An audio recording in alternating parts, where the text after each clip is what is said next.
বিপদ সকলের জীবনেই আসে, কিন্তু অনেক মানুষ বিপদ এলে ভগবানকে দোষারোপ করেন, বলেন যে আপনি আমাকে রক্ষা কেন করছেন না।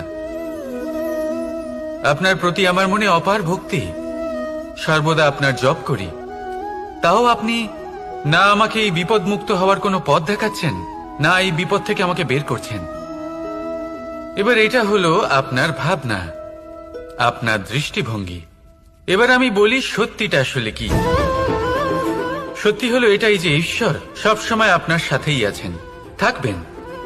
দেখুন সেই বীজের দৃষ্টিভঙ্গির দ্বারা যে মাটির নিচে চাপা পড়ে আছে, তাকে পরিণত হতে হবে এক বিশাল সুন্দর বৃক্ষে।